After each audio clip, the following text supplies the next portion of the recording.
Bonjour à tous, bienvenue de nouveau sur la chaîne Alchimie d'éveil avec Carolina et Abel aujourd'hui. Bonjour à tous et à toutes. Alors aujourd'hui, nous allons parler des protocoles qu'on utilise pour vous aider à aller mieux, de l'importance d'enlever l'huile de votre alimentation et pourquoi ça peut poser des soucis pour certains et de certains cas désagréables durant nos consultations.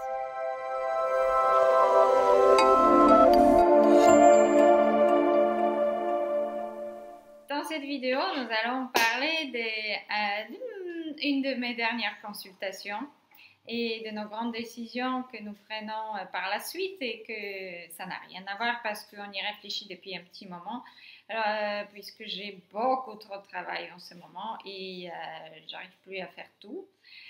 Et donc, il y aura des ajustements. Donc, pour ceux qui souhaitent travailler avec nous, vous avez tous les liens en bas dans la description de la vidéo. Mais de quoi il s'agit aujourd'hui? Alors, j'ai eu une dame qui a une insomnie très sévère et qui, depuis plusieurs années, ne dort pas du tout. Et donc, elle a entendu parler que passer au cru pourrait beaucoup aider, ce qui peut effectivement résoudre les choses ou pas du tout. Hein, tout dépend des raisons.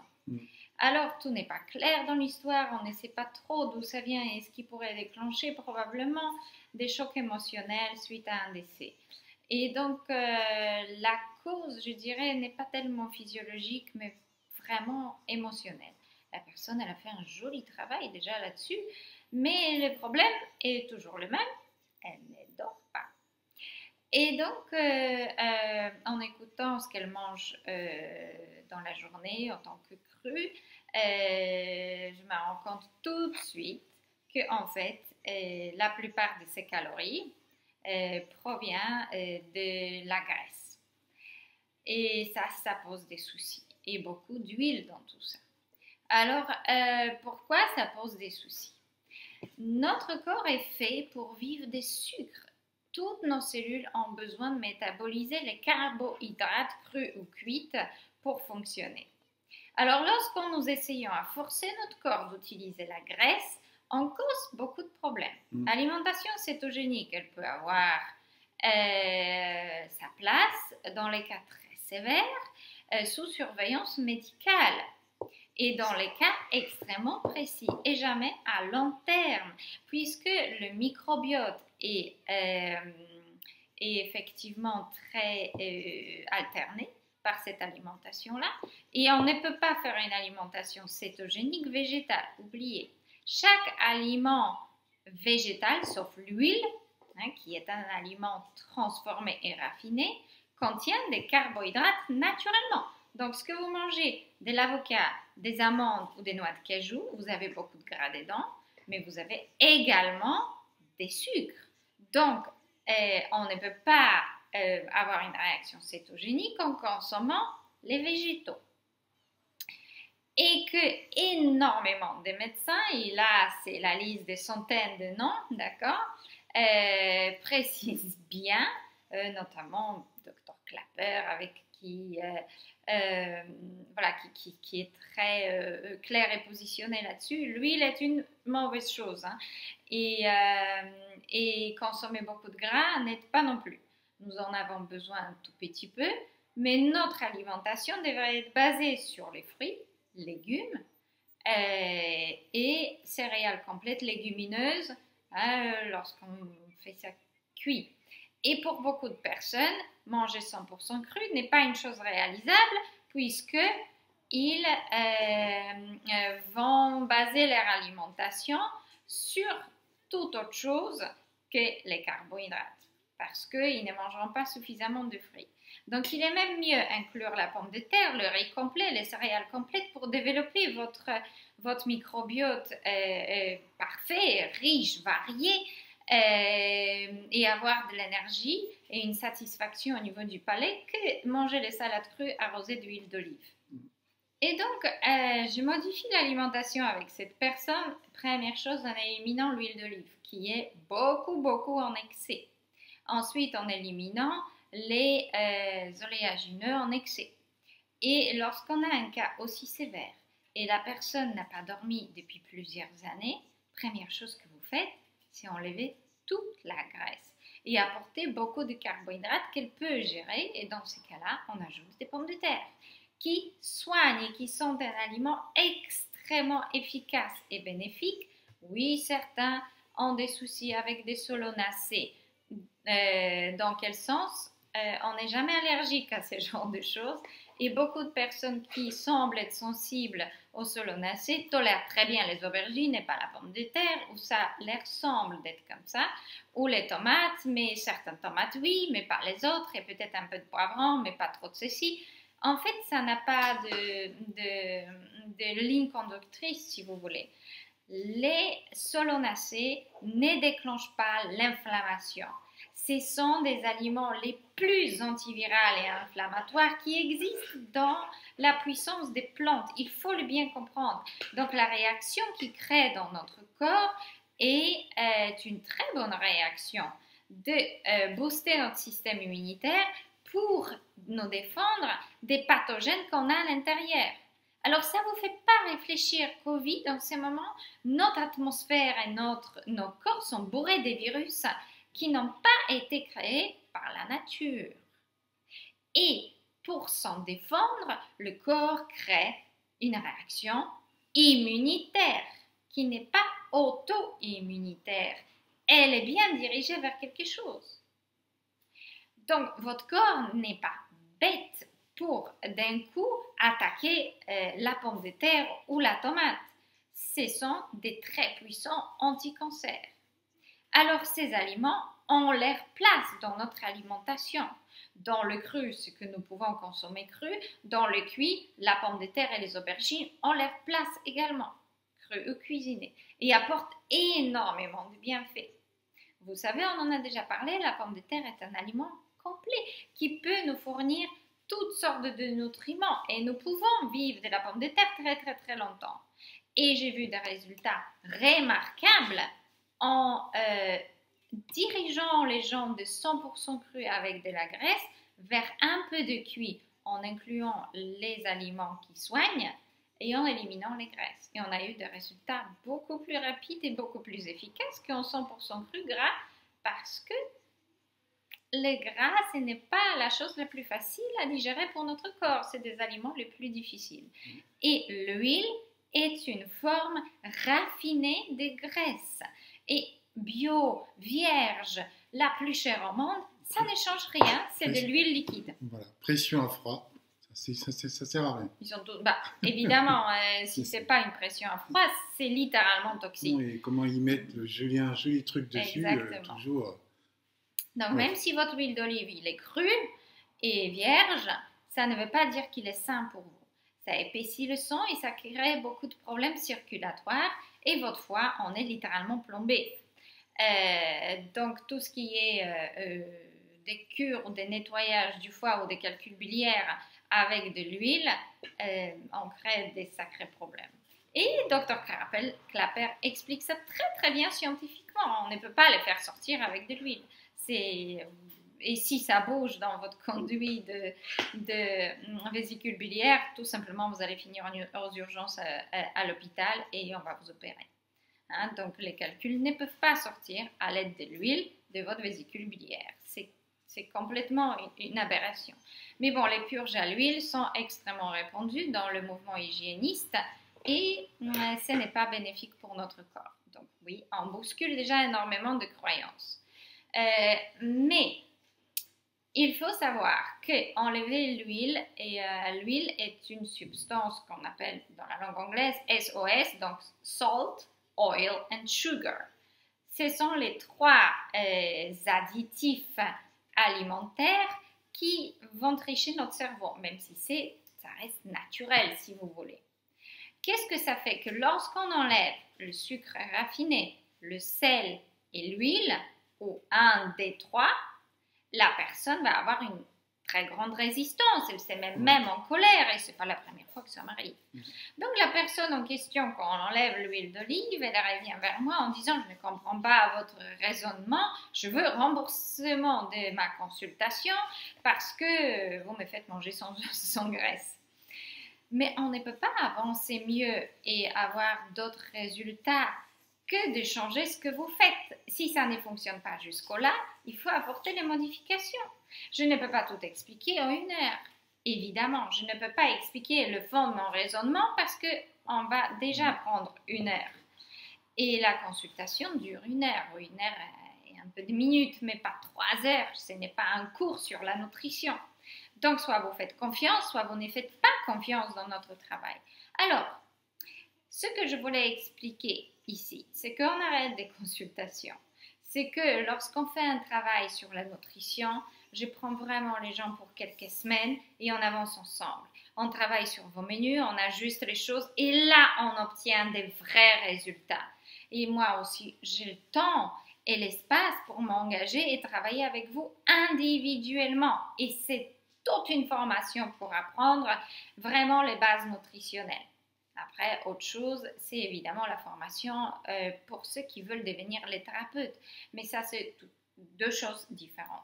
Donc, lorsque vous voulez qu'on travaille sur votre santé et votre alimentation, prenez rendez-vous pour un programme transformation. Et si vous voulez devenir thérapeute et savoir comment s'y prendre et comment devenir un expert en nutrition, cliquez sur le rendez-vous pour prendre un rendez-vous et discuter de la formation. Les 2 sont gratuites. Mais ce n'est pas des consultations. Donc, aujourd'hui, si vous souhaitez prendre une petite consultation et ne pas faire un vrai travail, on va vous diriger vers nos élèves qui le font toujours. Et moi, je consacre mon énergie et mon temps pour travailler avec des gens qui veulent changer les choses et qui veulent vraiment s'en sortir et qui veulent apprendre et qui sont ouverts d'esprit. Parce que tout ce qu'on vous dit, malheureusement, n'est pas vrai. Et il y a énormément d'aberrations dans tout ça. Comme les gènes à répétition, les nettoyages, les purges, l'alimentation cétogénique, l'importance de gras et de sel, de l'huile, de quinton et de toutes ces choses-là à s'arracher les cheveux. Mais bon, toute confusion a sa place pour qu'on puisse grandir dans ce monde. Et c'est comme ça que ça évolue et que ça existe. Voilà, donc j'espère que cette vidéo vous aide à prendre conscience de certaines choses, même si on peut être un peu brut, un peu fâché aujourd'hui, on n'en est pas.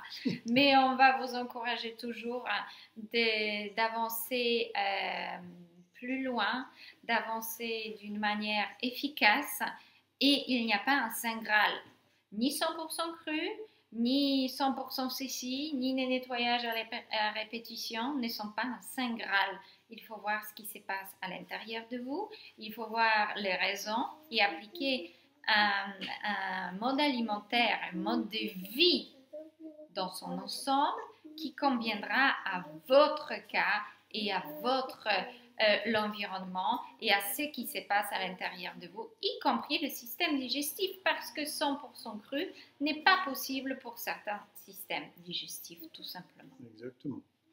Alors, ce que moi je voulais rajouter, c'est, ça fait des années, c'est vrai qu'on accompagne les gens, ça fait vraiment des années, et on a eu des gens comme ça régulièrement, mais aujourd'hui, en fait, on est encore toujours surpris de voir comment les gens décident aujourd'hui de se lever un matin et d'aller venir voir des thérapeutes, que ce soit nous ou peu importe qui, et y aller avec, comment dirais-je, une espèce comme ça de choses qu'ils ont apprises. Ils se disent, bon, j'y vais, mais je vais écouter d'une oreille et de l'autre, je vais la fermer, et puis quand il m'aura donné des informations, je ferai ma sauce. Mais vous ne pouvez pas aller voir quelqu'un alors que vous souffrez depuis des années, je dis bien vous souffrez depuis des années, et aller voir un thérapeute et vous dire, qu'est-ce qui justifie que ce qu'il va me raconter est vrai? Mais vous souffrez depuis des années, vous avez appris des choses, comme ces dames par exemple, comme d'autres personnes, vous arrivez devant le thérapeute, mais avant même de rentrer chez le thérapeute, vous mettez à l'extérieur ce que vous avez appris, vous mettez à l'extérieur ce que vous savez. Vous allez avec, comment dirais-je, une vision un peu, je ne sais pas s'il faut dire neutre des choses, où vous mettez les choses à plat pour aller voir justement ce thérapeute. Et pas avec vos acquis en disant j'y vais, voilà, oui, mais. Et puis à chaque fois, au moment de la consultation, oui, mais vous me dites ça, mais on dit ceci, on dit cela. Mais vous souffrez depuis des années, vous avez essayé une tonne de choses et ça ne marche toujours pas. Et vous allez voir quelqu'un, et qu'est-ce que vous faites? Vous êtes là à toujours dire mais oui, mais oui, mais oui, mais oui, mais. Alors, à quoi ça sert d'aller voir des thérapeutes? À quoi ça sert d'aller voir des gens et demander de l'aide? Ça n'a aucun sens. Aucun sens. Moi, je dirais mieux encore, aller voir quelqu'un et prendre, appliquer ce qui vous fait plaisir. Mais ce qui semble être un petit peu difficile, bah là, on rejette parce que, bon, finalement, je n'ai pas envie. Mais si vous appliquez un protocole à 3/4, à 1/3, à moitié, ça ne peut pas fonctionner. Effectivement, parfois, il y a des cas un peu difficiles, quand même l'insomnie complète depuis 4-5 ans est un très grand problème et il faut prendre des mesures en fonction. On ne peut pas faire des petites choses. Voilà, c'est mentir à la personne. Et en plus, en 1 heure, vous essayez de donner tout ce que vous pouvez, tout simplement. Mais bon, ce n'est pas pour se plaindre, mais pour vous dire, vous, quand vous allez voir quelqu'un, nous ou quelqu'un d'autre, même si c'est un coiffeur, faites confiance, laissez-lui vous guider parce que c'est son métier, c'est son domaine et nous, on ne peut pas être un expert en tout. Si je vais voir un dentiste, je l'écoute. Un stomatologue, il regarde dans ma bouche et il va me dire des choses. Moi, je ne suis pas un expert des dents. Je suis un expert de nutrition. Même si je vais voir, disons-nous, un gastro-entérologue, c'est quelqu'un qui va regarder mes organes. Moi, je ne vais pas peut-être prendre des conseils alimentaires de sa part, mais je vais écouter ce qu'il va me dire par rapport au fonctionnement de mon organe parce que ce n'est pas mon domaine. D'aller voir à l'intérieur et de se rendre compte si, par exemple, tout va bien ou tout ne va pas bien. Alors, il faut faire confiance. Bien sûr, choisir des gens à qui vous pouvez faire confiance. Si vous ne vous sentez pas en résonance, ce n'est pas la peine. Mais de vous sentir mal à l'aise avec quelqu'un. Mais si vous dites, bon, cette personne pourra m'aider, bah, il faut lui faire confiance, tout simplement. Tout à fait. Et vous ne pouvez pas, pendant toutes ces années, avoir vécu comme vous avez vécu et vous êtes rendu malade pendant toutes ces années et partir du principe aujourd'hui que, ben voilà, en fait, vous arrivez à voir Carolina Yabel, vous arrivez à voir un autre thérapeute, et voilà, d'un coup de baguette magique, comme ça, et ben on va enlever toutes vos pathologies, on va enlever tous vos bobos, voilà. En fait, vous venez, ces gens-là, souvent, viennent chercher un remède miracle, mais surtout, on ne touche à rien, on ne touche à rien de ce que je fais, on ne touche à rien de ce que je mange, on ne touche à rien de ma façon de vivre. Mais c'est ce qui vous a emmené là où vous êtes aujourd'hui. Donc, comment on peut ne pas changer les choses, comment on peut ne pas bousculer les choses pour que vous alliez mieux? Donc, à un moment donné, c'est pas la peine de vous lever le matin, aller voir un thérapeute. Peut-être, je suis désolé d'être un peu vif et dur aujourd'hui, mais vous nous faites perdre du temps. Je suis désolé de dire ça, vous nous faites perdre du temps. Peut-être vous avez du temps, mais vous, pour nous, vous nous faites perdre du temps et vous faites perdre du temps à d'autres thérapeutes. Parce que aller voir un thérapeute et dire, bon, moi je sais tout déjà et je vais écouter ce qu'il va me dire quand même, mais ça n'a aucun sens. Vous vous baladez pour faire joli, pour montrer que vous allez voir des thérapeutes, etc. Mais ça n'a aucun sens. Donc je vous le dis clairement, si vous allez voir un thérapeute, mettez à plat tout ce que vous avez appris et comme dit Carolina, faites confiance et écoutez ce qu'il a à vous dire et mettez en pratique ce qu'on vous a dit. Voilà, sinon ça n'a aucun sens. Aucun sens. Et dernière chose pour aujourd'hui, n'hésitez pas à liker et partager si ça vous plaît cette vidéo et que vous pensez qu'elle peut ouvrir l'esprit à quelqu'un et profitez du confinement qui finit bientôt pour un certain temps, mais pas pour très longtemps. Donc, exactement, c'est un peu comme ça que ça va être. Le temps est extrêmement mouvementé. C'est vraiment le moment de prendre soin de vous et d'apprendre et de faire des vrais changements alimentaires également.